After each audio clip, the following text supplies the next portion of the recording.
Okay, my name is Vance Trudeau. I can't be at the meeting for the honors year, so I've asked Amanda Seeto here. She's an undergraduate student at the University of Newcastle in Australia to interview me, to expose a little bit about the research in my lab. And Amanda's already thinking about her honors research as well. Hello. So Vance, tell me a little bit about your life at Australia. Why Australia? Well, you can hear the frogs in the back. Yeah. They were working on this little guy here.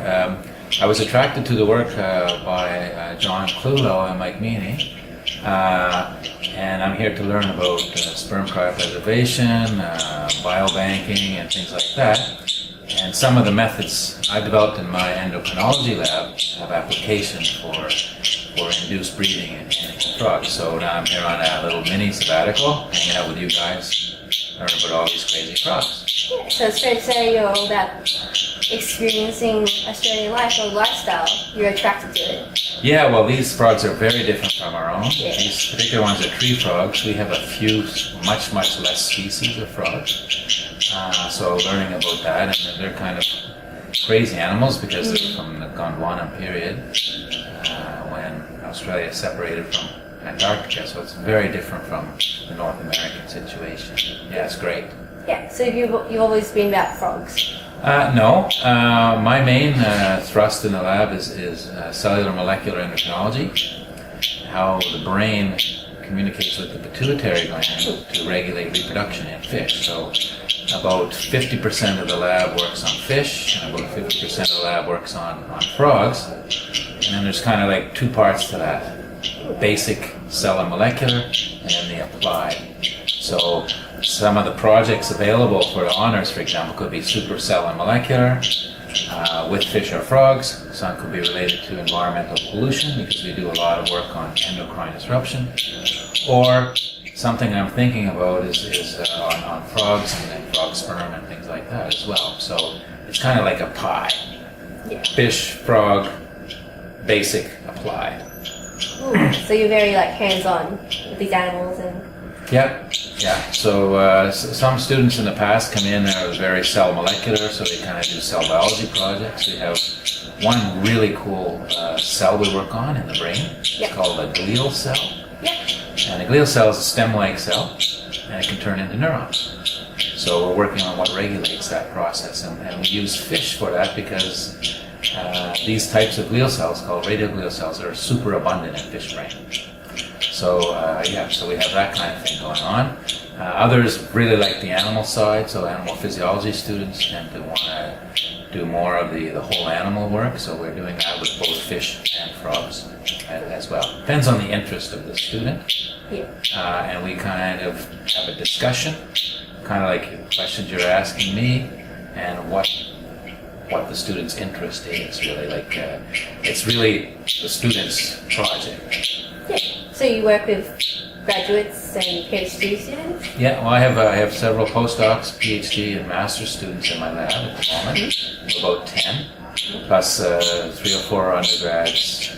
Depends on the time of year. In the summer, there's some NSERC summer scholars that come in, so I'll be looking for students that want to get a summer scholarship as well.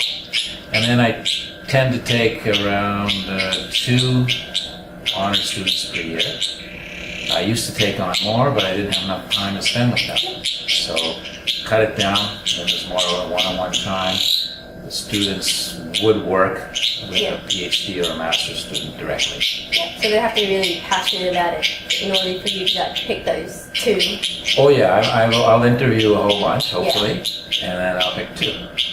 If another super student comes along, I'll take 3. Nice. So tell me about your lab, life in the lab. Well, like I said, we're about 10 or so people. It's kind of like herding cats. So at the same time, everybody's independent, everybody's expected to work together. So it's a collaborative atmosphere. People work together. There's kind of themes, so there's groups around each theme. So there's several people working in related areas, so you're not completely alone. Yeah. I think that's really important for the final year project, to get the guidance from the more senior people in the lab and also me. Yeah. So you're working alone, but you also have those people available to help you if you're... Well, they're going to teach you, in fact. It's more than just helping. It's very collaborative. Yeah, that's the whole idea. And there's some expectations, of course, in that collaborative atmosphere, sharing data. Quite a few of the honors students end up as co-author on peer-reviewed scientific papers and things like that, and that's the absolute goal. My goal is to get the best, recruit the best, and either keep them as grad students or send them to top universities elsewhere as grad students. Some tend to get jobs, some go on to do medicine or dentistry or what have you. But my real goal is to train researchers. Yeah, help them along. Help them along, yeah, absolutely. So what kind of funds do you have? Do you have to apply for grants, or how are you funding this research? That's a good question. It's really competitive to get grant money all around the world, Australia, Canada, everywhere. So we're largely funded by a Canadian organization called the National Science and Engineering Research Council. So the fish work is funded by an NSERC Discovery Grant that, of course, would fund the undergrad projects. And the frog work is funded by another NSERC program that's industry collaboration, the NSERC Strategic Grant. So we have money for the projects that any undergraduate student would want to pursue.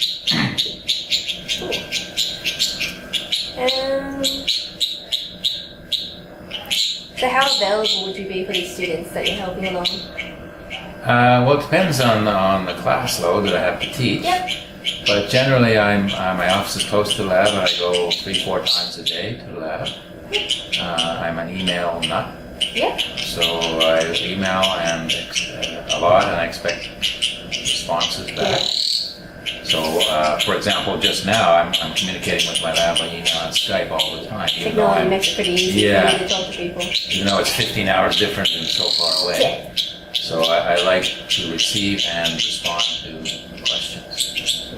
So would you say you're available like an hour a day or something? Or? Oh, it's as needed, really. Yeah. I don't have set office hours. Never have. Never will. It's too random.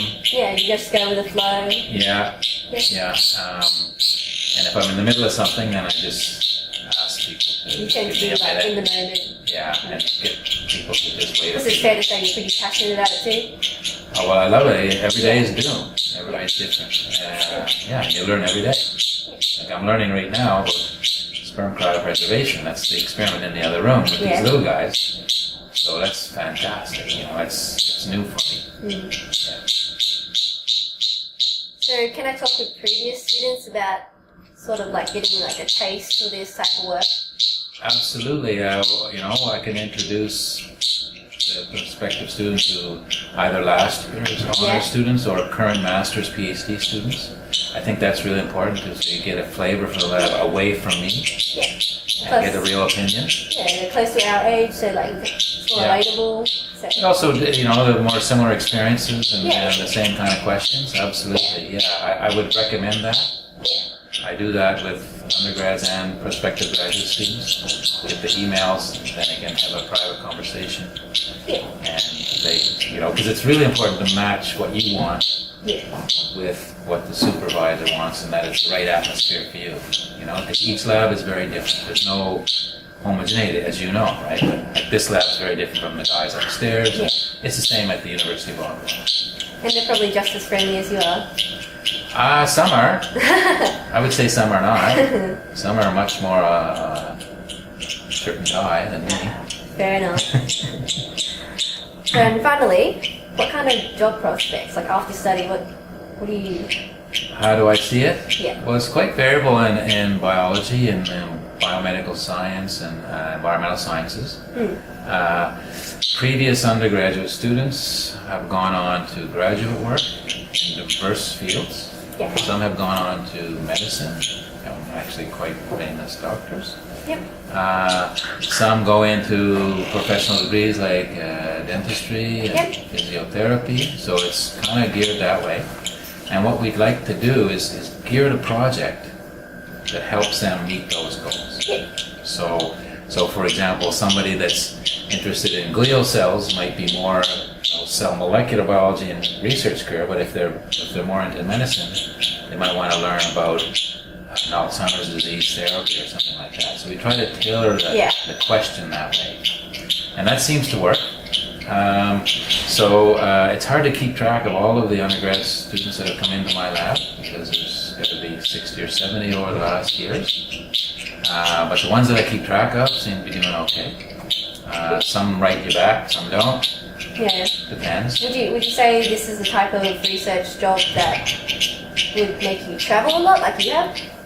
Oh, good question. Yeah, some students. There's one guy in the lab right now. He loves to travel. So he's already done 3 months in Japan, 3 months in China. Yeah.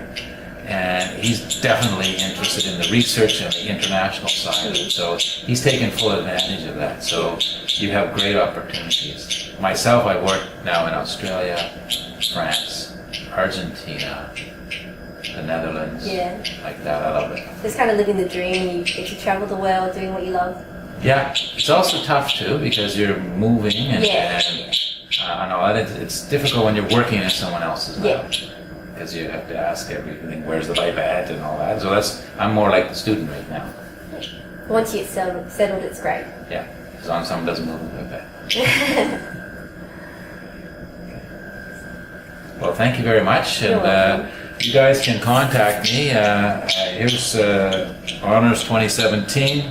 The lab website is there, www.teamendo.ca, and Trudeau B at uOttawa. You guys probably have this, but we can set up an interview by Skype. I'm here till January in Australia, or we can meet back in January.